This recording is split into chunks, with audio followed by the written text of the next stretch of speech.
Halo teman-teman semua, perkenalkan nama saya Nurjana dari Fakultas Tarbiyah Institut Agama Islam Darul Ulum Kandangan. Jadi pada kali ini saya akan membuat video wawancara untuk tugas UAS Provisi Keguruan. Tanpa berlama-lama, yuk kita langsung masuk.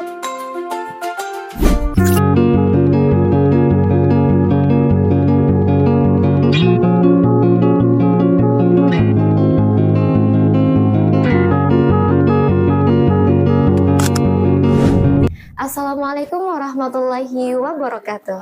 Baik, jadi di sini saya sedang berada di sekolahan MTSN 11 Hulu Sungai Selatan dan saya sedang bersama dengan salah satu guru di sini. Dengan Bapak siapa? Oke, saya namanya Muhammad Kholis, lengkapnya seperti itu. Ya.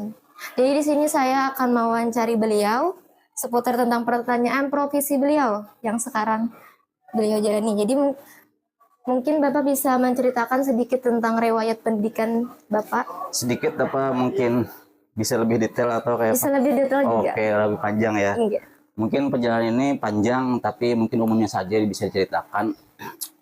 Jadi kita alhamdulillah diberikan orang tua yang memang dengan pendidikan sangat perhatian. Jadi dari kecil sudah kami disekolahkan untuk dalam hal pembinaan Al-Quran. Jadi sekolah ketika Al-Quran dari kecil sudah dari rumah, kemudian masuk ketika Al-Quran secara formal.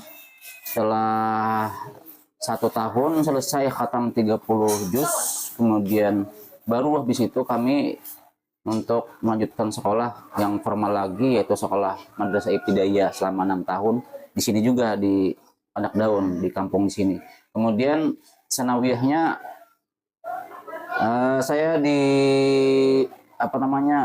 disuruh sama bapak mondok aja gitu ya, senawanya mondok. Jadi mondoknya kebetulan di luar daripada kampung, jadi harus ke kota di pondok pesantren Darul Hijrah Martapura Banjarbaru di situ ya.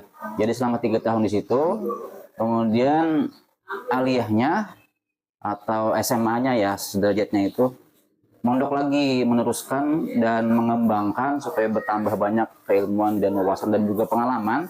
Jadi habis itu sama bapak udah ke Jawa aja. Alhamdulillah kawan-kawan juga banyak ke sana, jadi kita ikut juga. Akhirnya mondoknya aliyahnya di Pondok Nurul Darussalam Gontor di Ponorogo, Jawa Timur. Setelah itu, setelah selesai aliyahnya, kita dengan banyak sedekawan dan terpengaruh oleh banyak daripada ustadz-ustadznya, guru-guru kami waktu aliyah. Jadi akhirnya saya ingin sekali kemudian menimba ilmu di luar negeri gitu ya. Jadi setelah selesai tamat aliyah, alhamdulillah kemudian ikut tes untuk kuliah di Universitas Al-Azhar Kairo dan lulus. Di sana selama 4 tahun, kemudian kembali setelah 4 tahun ke Indonesia lagi untuk S2-nya di Jakarta dan selesai sampai di situ. Jadi 2016 selesai S2, habis itu langsung 2017 saya langsung ngabdi di sanawiyah ini. Lalu apa yang memotivasi Bapak untuk memilih profesi sebagai guru? Motivasinya sudah sangat jelas sih, dari kecil kita sudah memang karena milieunya sangat mendukung. Jadi bapak, ibu adalah seorang pendidik murni, jadi dari rumah mereka sudah memberikan pengaruh yang cukup artinya mendalam gitu ya. Jadi terbesit sudah dari kecil, mama mengajar ngaji di rumah dan bapak juga mengajar baca kitab di rumah. Jadi dari kecil sudah terbentuk seperti lingkungan mendidik, dan melihat seperti itu rasa-rasanya mengajar sesuatu adalah bagi saya menambah ilmu juga. Selain menambah ilmu, menguatkan ilmu yang pernah kita pelajari. Jadi dengan mengajar sebenarnya itu adalah sarana yang paling aktif dan efektif untuk belajar. Jadi tidak hanya kita mengajar memberikan orang ilmu, tapi juga itu juga sarana untuk supaya kita belajarnya lebih giat lagi, karena menambah ilmu dengan mengajar itu sangat efektif. Iya, motivasinya itu. Ya. Nilai atau prinsip apa nih yang Bapak pegang dalam menjalani profesi guru? Nilainya adalah memang kita harus sesuai dengan anjuran Nabi ya kan, kita harus memang membagikan apa yang kita bisa. kita harus bisa bermanfaat, lebih lagi dengan kita berbagi ilmu itu akan memberikan manfaat dan berkah bagi diri gitu ya. Jadi kalau ilmu yang kita miliki, kalau kita diamkan itu malah jadi mudarat sebenarnya sih ya. Jadi dengan kita menjadi pendidik, kita mengajarkan orang, kita menyebarkan kebaikan, insya Allah itu akan menjadi berkah bagi diri kita dan insya Allah manfaat bagi banyak orang. Lalu bagaimana Bapak mempersiapkan pembelajaran nih sebelum masuk ke kelas? Oh iya. Ya. Jadi memang setiap malamnya, bahkan setiap harinya, saya dari rumah sudah banyak mutalaah gitu. Jadi ya, selain memang mempersiapkan dari rancangan pembelajarannya, dan memang kita harus lebih dulu malam harinya kita memang harus merancang seperti mutalaah, menguasai materinya, kemudian kita mengenal siswa-siswa yang akan diajar itu kita sudah dari malam kita sudah lihat daftarnya, kita kenali secara mendalam ini si anu. Jadi kita sudah memetakan siswa-siswa yang akan diajar itu seperti apa dan bagaimana nanti penerapannya besok hari. Ya. Terus metode apa nih yang sering Bapak lakukan di dalam kelas? Metode sebenarnya ada adaptif ya, agak adaptif dengan metode yang sekarang mungkin lebih modern. Jadi kita memang harus seperti dulu juga ada materinya, penyampaian materi gitu ya, seperti ceramah. Tapi juga kita lebih kepada untuk banyak penerapan atau pelaksanaan daripada apa yang kita sampaikan dalam hal praktek. Jadi praktek, sering-sering praktek, kemudian di sela-sela mengajar kita harus memang kontrol di setiap prakteknya. Jadi pembimbingan seperti itu yang setiap hari saya lakukan dalam pengajaran. Jadi tidak hanya kita yang ngasih materi, tapi lebih kepada membuka ruang kepada anak didik untuk aktif praktek. Ya. Apa alasan Bapak untuk menggunakan metode praktek itu? Karena dengan praktek kita dapat mengukur secara langsung sampai di mana kemampuan siswa. Jadi apa yang kita ajarkan sampai di mana pahamnya mereka apa yang telah kita sampaikan. Jadi dengan praktek itulah kita bisa mengukur secara langsung gitu. Bagaimana nih cara Bapak menyesuaikan pembelajaran dengan kemampuan siswa yang beragam-ragam? Oke, jadi biasanya yang saya lakukan itu dengan cara mengklasifikasi atau membagi tempat duduk. Yang biasanya kan umumnya acak aja nih tempat duduknya, yang mana yang lebih mampu atau yang kurang dalam menangkap menyimpan pelajaran. Jadi setiap saya masuk, saya biasanya langsung perhatian ke belakang. Anak-anak duduknya di belakang, itu biasanya saya lihati kalau misalnya memang mereka adalah siswa-siswa yang kurang mampu, yang memang slow banget gitu ya dalam menangkap pelajaran, maka saya akan suruh duduk ke depan supaya lebih perhatian, lebih fokus dan bisa saya lebih perhatiannya lebih ke masing-masing individu. Jadi yang mungkin lebih pintar bisa di belakang dulu duduknya seperti itu ya. Media atau alat bantu apa nih yang biasanya Bapak gunakan dalam pembelajaran mengajar? Kalau sekarang saya mengajarkan materi informatika kebetulan ya, jadi banyak kepada pemakaian gadget. Jadi dengan kita men-share suatu pengajaran atau pembelajaran dengan mengoptimalkan gadget yang dipegang anak-anak sekarang untuk lebih mereka bisa produktif dalam hal gadgetnya, maka pastinya gadget selalu ada ketika setiap pengajaran untuk diajarkan banyak hal tentang kerja aplikasi kantoran, terus kemudian pengayaan atau dalam bagaimana mengaplikasikan sebuah aplikasi dalam hal untuk supaya lebih produktif. Jadi dengan HP, kemudian juga kadang-kadang dengan pastinya slideshow, dengan infocus gitu ya. Itu biasanya. Dengan teknologi. Bagaimana nih cara Bapak juga melakukan penilaian terhadap hasil pembelajaran dari siswa? Melakukan penilaian? Dari hasil belajar siswa. Jadi memang biasanya kan di setiap ulangan itu ada namanya remedial gitu ya. Nah, kalau saya mungkin lebih kepada remedial memang perlu juga, tapi saya lebih kepada peduli di praktek keseharian anak-anak biasanya. Jadi ketika penilaiannya ada sesuatu yang tidak sampai dengan target yang kita targetkan dalam penilaian, maka saya lebih kepada ke praktek kepada mendekati individunya atau siswanya. Jadi dengan kita langsung komunikasi apa yang mungkin kendala daripada apa yang menyangkut permasalahan dalam belajarnya, maka langsung kepada penyelesaiannya. Biasanya memberikan solusi-solusi, kemudian bimbingan dan yang lainnya. Langsung ke individu. Langsung ke individunya. Iya. Terus bagaimana Bapak memotivasi siswa yang kurang nih dalam semangat belajarnya? Itu banyak hal faktornya. Biasanya sih anak-anak yang kurang belajarnya, kurang semangat dalam belajarnya, macam-macam. Ada hal yang mungkin yang mendasar, saya merasa mungkin ada faktor eksternal dan juga internal. Internalnya mungkin karena dirinya atau dari semangatnya yang kurang. Eksternalnya mungkin dukungan dari luar, ya kan, teman-temannya, mungkin keluarganya, guru-gurunya. Nah, itu yang mendasar. Maka kita tidak bisa langsung menjudge anaknya karena kurang semangat atau seperti apa, atau kurang dari mananya, tapi kita melihat dulu faktor-faktor yang tadi.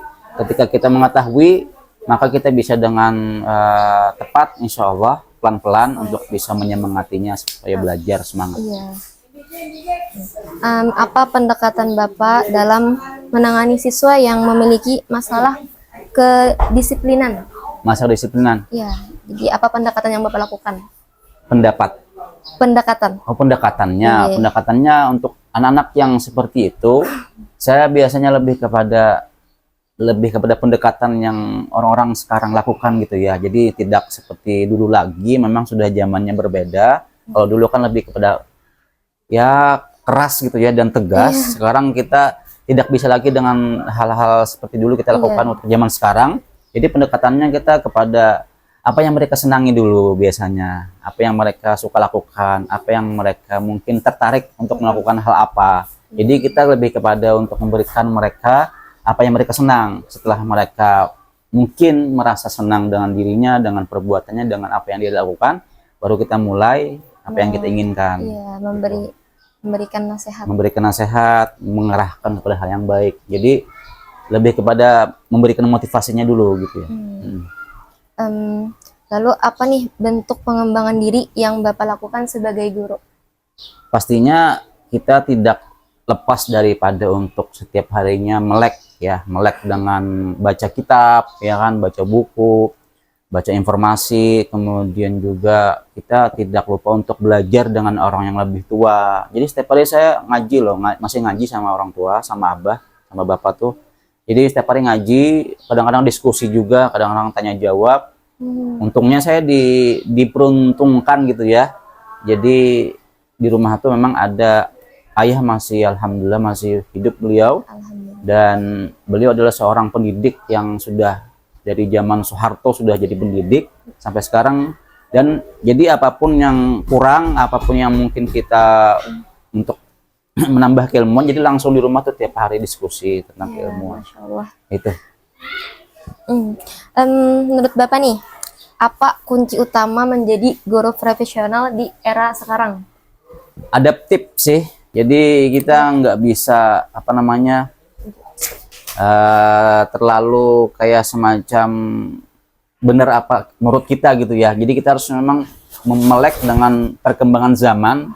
Teknologi sekarang sangat pesat dan sangat maju, dan hobi anak-anak sekarang lebih kepada hal seperti itu ya. Jadi kita harus memang terbuka, kita harus belajar juga supaya kita bisa masuk ke zaman mereka dan kita bisa membimbing mereka dari apa yang mereka suka, kita arahkan kepada hal yang baik. Jadi kita harus memang membuka ruang bagi mereka ya apa yang mereka suka, jadi kita bisa mengoptimalkannya gitu. Iya. Bagaimana Bapak menciptakan suasana belajar yang positif dan menyenangkan untuk siswa nih? Ya di kelas ya. Iya. Ya pastinya saya seringkali di awal itu nggak langsung setelah kita masuk ya assalamualaikum dan yang lainnya, kita di awal biasanya memang tidak langsung kepada masuk ke materi yang ingin kita pelajari, tapi lebih kepada kita having fun lah ya, kayak semacam pendekatan kepada anak-anak. Jadi tanya kabar, kemudian sudah makankah belum, kayak basa-basi harian lah. Iya. Jadi untuk supaya lebih mereka santai dulu, Iya. merasa Supaya kada tegang. ya supaya ada merasa kedekatan semacam teman gitu kan. Jadi ketika masuk ke materi mereka merasa ringan, jadi nggak semacam terbebani gitu. Itu sih biasanya. Ya. Bagaimana Bapak memahami dan menerapkan kode etik nih, kode etik guru dalam keseharian? Kode etik guru ya dalam Iya. kehidupan keseharian. Menerapkan Mungkin tidak hanya di sekolahan atau bisa juga di dalam luar. keseharian Bapak. Di luar juga bisa ya selain di sekolahan ya. Iya. Oke. Jadi memang kita mementingkan itu untuk supaya dalam hal kita menjadi guru itu tidak hanya memahami kita guru yang hanya di kelas atau di sekolahan saja. Jadi kesehariannya saya memang menjaga kode etik guru itu tetap supaya image gurunya tetap ada. Jadi kayak semacam kita dalam hal keseharian, contoh naik motor, jangan sampai kayak bukan guru gitu ya, ngebut-ngebutan, terus kayak nggak pakai helm atau nggak pakai tutup kepala gitu. Jadi harus pakai kayak tutup kepala kayak naik motor. Terus kemudian kita tetap memberikan contoh-contoh yang terbaik sebagaimana selayaknya guru. Gitu kan, kayak makan harus duduk, minum harus duduk. Terus dalam ucapan, dalam perbuatan juga semuanya harus kita jaga supaya benar-benar kita dipandang orang itu memberikan inspirasi gitu ya. Menginspirasi lebih tepatnya. Dalam kompetensi pedagogik nih, bagaimana Bapak memastikan siswa benar-benar memahami materi?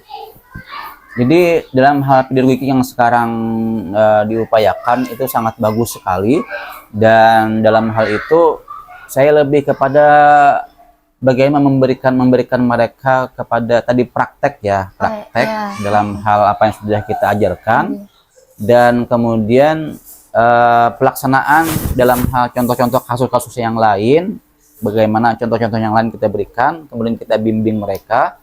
Jadi dalam hal itu pedagogik ini cukup memberikan banyak untuk sekarang ini kita gambaran-gambaran dalam mendidik dan mengajarkan lebih baik lagi. Lalu dalam kompetensi kepribadian nih, bagaimana juga Bapak menjaga sikap dan keteladanan di hadapan para siswa? Ya itu memang harus ya, karena kalau tidak kita akan tidak dihormati gitu ya. Kadang-kadang kita kalau guru di kelas kita ngajar terus kemudian kita nggak didengar, itu sebenarnya mungkin bukan karena muridnya yang nggak mau dengar, tapi mungkin karena kitanya yang nggak menjaga nilai-nilai guru di luar sekolah ya kan. Keseharian itu kita memang harus jaga image-nya sebagai guru, dan dalam menjaga ini memang kita harus dalam sikap dan juga perbuatan dan juga dengan omongan harus sesuai. Dengan itulah kita akan apa yang kita sampaikan di kelas insya Allah akan terjaga juga. Jadi menjaga nilai itu penting sekali. Menjaga image-nya. Menurut Bapak nih, apa tantangan terbesar dunia pendidikan di era global saat ini? Ini memang sangat menjadi kayak semacam tugas juga ya. Sampai sekarang pun saya masih mengembangkan diri, memantaskan diri gitu ya. Karena memang di zaman sekarang, tapi dengan alhamdulillah saya juga diberikan anugerah atau mungkin semacam tidak banyak dengan yang lainnya. Jadi senang dengan membuat konten gitu ya. Jadi kan dunia sekarang anak-anak kayaknya lebih tertarik untuk hal seperti itu. Tapi alhamdulillah saya juga senang seperti itu juga. Jadi untuk masuk ke dunia anak-anak itu sekarang lebih tidak banyak memberatkan.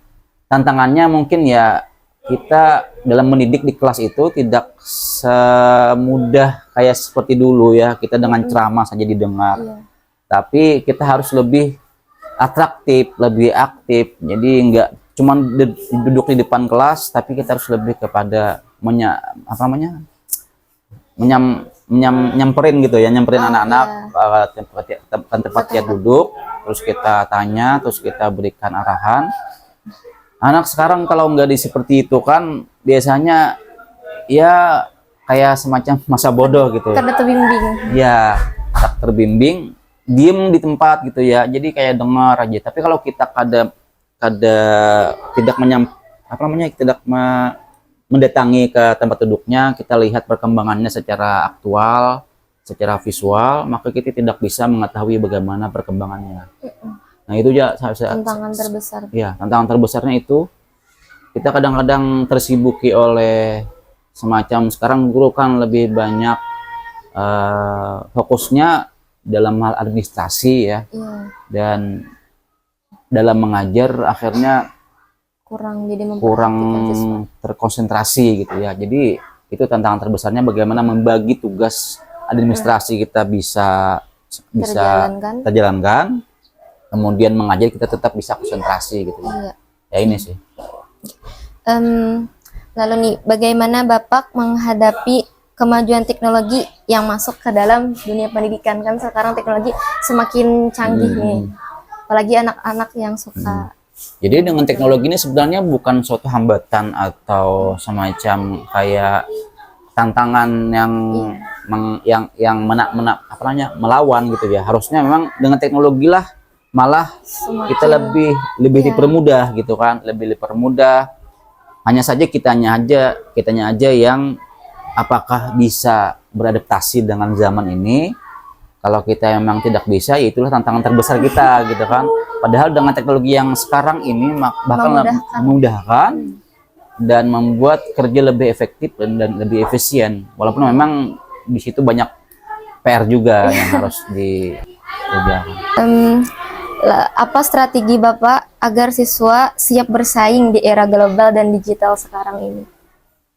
Siswa nih sekarang memang dalam hal digital kebanyakan sudah dari kecil ya, dari bahkan RA yang masih usianya di bawah 10 tahun sudah melek dengan digital, bahkan tidak sedikit yang sudah bisa membuat konten gitu ya. Mereka paham. Nah, tantangan terbesarnya tadi apa tantangannya ya? Strategi, Pak. Strateginya memang kita lebih dini bagi diri saya pribadi ya. Saya sebagai memang guru juga, jadi dalam hal digital saya mempengaruhi anak-anak untuk membuat konten yang edukatif, konten yang bermanfaat, yang baik dan benar dan bermanfaat, apalagi dalam hal agama gitu ya. Jadi mengajak mereka tidak hanya menyuruh, tapi juga saya dimanfaatkan dengan teknologi ini. Saya sebagai konten kreator juga, saya mengajak mereka untuk membuat konten yang lebih baik gitulah, supaya lebih menginspirasi juga. Jadi tidak hanya menyuruh, saya strateginya memberikan bukti nyata saya sebagai konten kreator juga yang berpenghasilan gitu ya. Pengalaman mengajar apa nih yang paling berkesan bagi Bapak?